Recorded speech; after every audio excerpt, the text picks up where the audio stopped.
Hop, bonjour à tous, nous nous retrouvons sur cette vidéo pour savoir ce qu'on doit faire exactement donc en mars. Donc en mars, on a 2-3 trucs à faire. D'abord, je suis dans les alentours du 5, 10, donc vous pouvez commencer à partir du 10 mars jusqu'à la fin du mois, donc le 30 mars, 30 ou 31, peu importe, je ne sais pas jusqu'à quand ça va.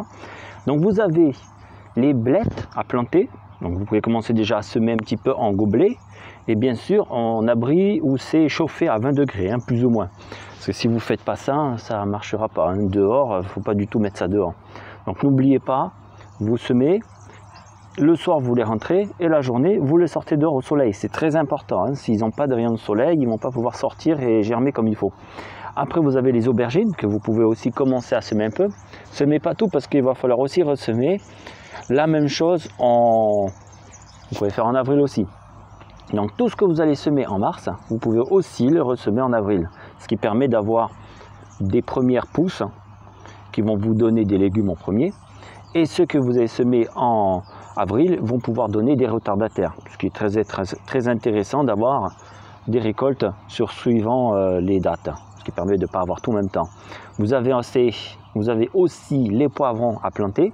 Donc à semer pareil, hein, toujours en gobelet, sous serre chauffée, ou dans votre maison, hein, si vous avez de la place, dans un abri de jardin, etc. Du moment que c'est toujours à 20 degrés. Et vous pouvez aussi semer les laitues. Donc pour ce qui est des aubergines, hein, vous pouvez mettre n'importe quelle aubergine. Pour ce qui est des blettes, c'est pareil. Les poivrons, vous pouvez mettre tout type de poivrons, mais à partir du 15 mars, du 15 au-delà. Les laitues, vous avez pratiquement toutes les laitues de base, hein, qui sont les laitues d'été, que vous pouvez semer maintenant. Donc, pour ce qui est des blettes, vous prenez un petit gobelet. Donc, je n'ai pas besoin de vous remonter exactement comment on sème dans les gobelets. Vous regardez juste la vidéo précédente que j'ai fait juste avant. Je vous ai montré comment on fait les gobelets, les semis dans les gobelets. Hein. C'est plus ou moins le même principe. Donc, ce serait que je remonte la même chose. Donc, les blettes, vous mettez pareil, hein, comme j'ai fait la dernière fois, assez à ras-bord. Vous mettez 2-3 graines, pas besoin de mettre plus. Toujours mettre 2 ou 3, parce que des fois, vous avez toujours une qui ne prend pas. Vous remettez légèrement, juste une petite poignée comme ça, légèrement dessus. Un petit centimètre, pas plus d'un centimètre, hein, très important. Les aubergines, comme les graines sont un peu plus grandes, vous pouvez mettre une phalange. Une phalange, hein, une phalange c'est... une phalange, hein. Au pire vous regardez sur internet c'est quoi une phalange si vous ne savez pas ce que c'est. Donc vous mettez la hauteur d'une phalange pour les aubergines. Les poivrons, vous mettez l'équivalent d'une demi-phalange.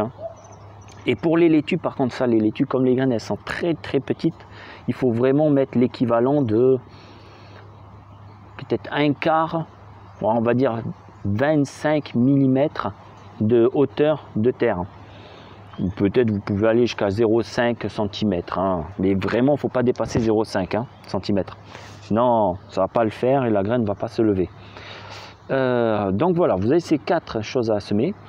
Vous pouvez aussi éventuellement faire, si vous avez des, comment ça s'appelle, c'est pas des haricots, c'est pas des petits pois, c'est des fèves. Voilà, vous pouvez aussi semer les fèves si vous en avez. Moi malheureusement j'en ai pas. Les fèves ce sera que pour l'année prochaine parce que je les ai récoltées en fin d'année et du coup je suis obligé de les garder un an avant de ressemer, donc c'est pas possible pour cette année.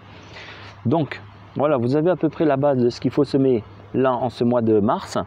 Et maintenant on va passer à la suite. La suite consiste à reprendre ce qu'on avait fait la dernière fois. Il doit y avoir 4-5 vidéos en arrière. C'est-à-dire, alors j'espère que j'aurai assez de fil. J'ai repris 2 mètres de fil en plus.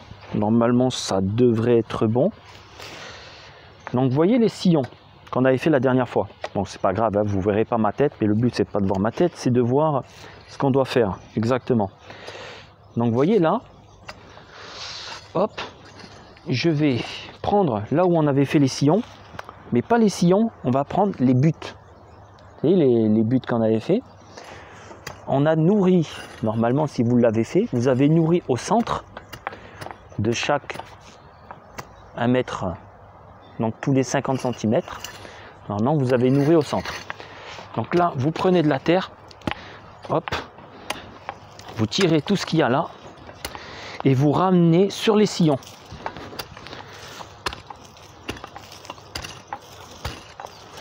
Donc vous retirez à peu près 10 cm, 5 cm, non, 5-10 cm, pas d'aller plus. Vous retirez vraiment tout ce qu'il y a. Et vous voyez, hein, j'ai pas arrosé la terre et pourtant, elle est vraiment très très humide. Hein. C'est pour ça que c'est très important de biner. Le binage, c'est ce qui vous apportera, comment dire, en fait quand vous binez pas, l'évaporation de la terre sort. Et quand vous binez, ça évite d'évaporer le trop d'humide d'eau, hein, en gros, hein, de retirer l'eau qui est dans la terre et qu'elle parte. C'est pour ça que c'est très important de biner très souvent. Donc, vous voyez là, j'ai retiré toute la terre qu'il y avait là.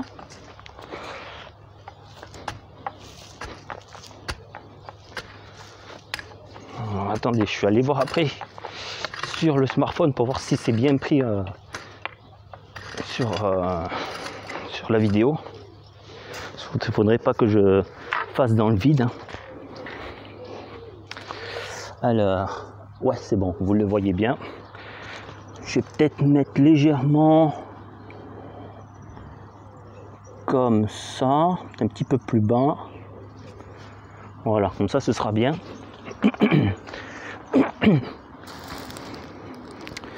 Forcément, il ne faut pas se prendre le pied dans le fil, hein, sinon ça ne va pas le faire. Voilà, donc vous voyez là, je vais tout retirer la terre qu'il y avait par-dessus. Donc à peu près 5 cm, j'ai dû retirer. Et là, ce qu'on va faire, c'est très simple. Je vais prendre du feuillage. Donc moi, vous voyez, je vais prendre les feuilles comme ça. Vous voyez, ce type de feuilles. Et comme vous le voyez là, si je prends ça, hop, vous voyez le petit blanc qu'il y a dessus, bah ça c'est le champignon. Alors, je vais essayer de prendre autre chose. Ah, là vous le voyez bien.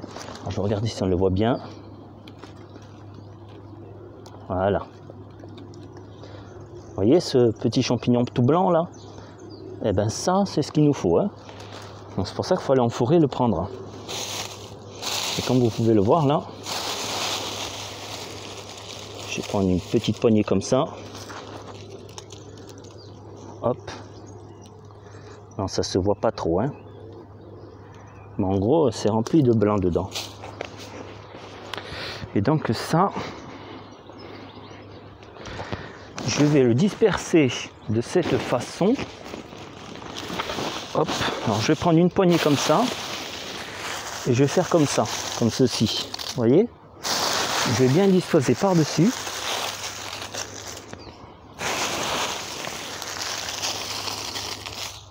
Voilà. Faut pas en mettre non plus des tonnes, hein, ça sert à rien. Mais il faut en mettre quand même suffisamment. Une fois que j'ai mis le feuillage, donc vous pouvez éventuellement prendre un peu n'importe quoi, mais du moment qu'il y a ces petits champignons blancs dessus. Qu'est-ce qu'il y a de champignons blancs? Bah déjà, il faut aller dans les forêts. Si vous n'avez pas de forêt, le seul moyen de faire, c'est de prendre du bois et de laisser pourrir le bois dans un tas. Hein. Vous faites à peu près un tas de 1 mètre de haut de bois sur, après, sur une longueur comme vous voulez. Hein. Vous pouvez faire des dizaines de mètres de long. Mais il faut que ça soit à peu près 1 mètre de hauteur sur l'équivalent de 2 mètres de largeur, pas plus. Hein. Et ça, vous faites une allée très longue. Et normalement, si vous laissez comme ça, naturellement, sans rien mettre, juste de temps en temps mettre un petit peu d'eau vite fait, ou laisser simplement la pluie tomber quand vous avez de la pluie, ça met jusqu'à 4 ans. Vous voyez, c'est très très long. Hein. Et à la rigueur, si vous avez du pâturage, donc des moutons, des chèvres, des brebis, vous pouvez mettre ça tout le temps dans leur enclos. Elles vont piétiner dedans, elles vont marcher, elles vont faire pipi caca et ça va se faire beaucoup plus vite. Sinon, la solution, c'est de laisser comme ça. Si vous n'avez vraiment pas de forêt, hein, c'est de faire ça. Au moins comme ça, vous l'aurez, mais ça prend beaucoup de temps, vous pourrez le constater, 4 ans c'est long, hein. Sinon bah, après vous pouvez mettre votre urine, hein, ça marche très bien. Moi je l'ai essayé, on voit que ça décompose beaucoup plus vite. Et à savoir qu'il ne faut pas mettre ça dans un compost, parce que si vous mettez ça dans un compost, le problème c'est que c'est fermé, l'air ne passe pas assez, et du coup les bêtes, comme par exemple les oiseaux, les petites araignées, les petits cloportes, tout ça, ils ne vont pas pouvoir venir comme dans la forêt pour faire leur travail. Parce qu'il faut savoir que les composts, comme d'habitude, les composts c'est moderne. Le moderne c'est bien, mais c'est pas toujours ce qu'il faut faire. Quand vous allez dans la forêt, il n'y a pas de compost dans la forêt, hein. La forêt c'est amène la terre, et ça se fait comme ça avec les bestioles, hein. Vous avez un cochon qui va passer, il va chouit, et puis ça va se faire naturellement. Le compost, il faut le comprendre, c'est pas naturel. Dans la nature, il n'y a pas de compost, comme je viens de vous le dire, hein. Et nous, notre but de cette culture, c'est de reproduire ce que la terre elle fait. Parce que la terre, elle est là depuis le début, hein. Nous, on est venu bien après. Si la terre ne savait pas ce qu'elle faisait, si la terre ne savait pas ce qu'elle fait, elle ne serait plus là, hein. Donc c'est pas nous qu'il va falloir faire ce que la terre ne fait pas, hein. Donc après, moi ce que je fais, je prends des aiguilles de pin. Vous voyez, des aiguilles de pin comme ça, hein, simple aiguille de pin naturelle, hein, qui tombe par terre. Donc hop, je mets ça par-dessus. Ouais, je mélange les aiguilles de pin avec le feuillage. Pareil, hein, vous pouvez mettre un peu n'importe quoi, hein. Moi, je mets ce que j'ai sous la main. Moi, à côté de chez moi, j'ai plein de pin. J'ai plein de... Alors ça, c'est les feuilles de... les trucs qui font des glands, là. Comment ça s'appelle, ça, déjà? Les noisetiers. Moi, j'ai énormément de noisetiers à côté de chez moi. J'ai énormément de pin, du coup, bah, je profite de prendre ça, hein. Je prends ce qu'il y a sous la main. S'il y avait des chênes, bah, je prendrais des feuilles de chêne. Si j'avais des sapins, bah, je prendrais ce que les sapins donnent. Voilà. Vous avez un arbre, vous avez beaucoup d'arbres autour de chez vous, bah, vous prenez ce que l'arbre donne. Il faut savoir que bah, un arbre, c'est un arbre, hein. Contrairement à certains disent que, oh, je sais pas, moi, je vais prendre un arbre comme ça et c'est pas bon. Tous les arbres sont bons, hein. Arrêtez de partir sur des bêtises. S'il y avait des arbres qui n'étaient pas bons, la nature, elle ne se ferait pas. Donc chaque arbre est bon pour tout. Une fois que j'ai mis ça, le feuillage, je vais recouvrir légèrement, comme la dernière fois. Hop, la terre par-dessus. Et pas de trop, bien sûr, hein. Juste un petit peu comme ça. Imaginons que c'est un sanglier qui passe dans la forêt, et bien hop, il va recouvrir légèrement et il ne va pas enterrer. Sache que je faisais avant, que j'enterrais énormément dans la terre, ce qu'il ne fallait pas faire malheureusement. Vous voyez que même avec le temps, on fait quand même des petites conneries, hein. Donc voilà, je mets la terre par-dessus et ça suffira. Voilà. Et ça, vous allez le faire, mais alors partout. Partout. Il ne faut plus qu'il y ait un zeste de terre qui n'est pas mélangé avec du feuillage. Vous pouvez prendre du BRF, donc les bois broyés. Vous pouvez prendre tout qui se décompose naturellement. Hein, si vous prenez par exemple du foin, le foin il a tendance à pas vraiment se détériorer. Si vous prenez de la tonte de fleurs, ça aura tendance à se détériorer, faire des champignons. Donc il faut vraiment partir sur des trucs qui fait de champignons, vous comprenez? Ça c'est très important. S'il n'y a pas de champignons, la terre ne va pas se faire. Comme je vous ai expliqué l'année dernière, les champignons vont apporter les bactéries qu'il faut pour manger les mauvaises bactéries. S'il n'y a pas les 2-3 variétés de bactéries dans la terre, ben la terre ne peut pas se faire. C'est pour ça qu'il faut faire cette technique-là, que les anciens faisaient. Voilà. Donc là, je vous ai donné ce qu'il faut faire pour semer ce mois-ci.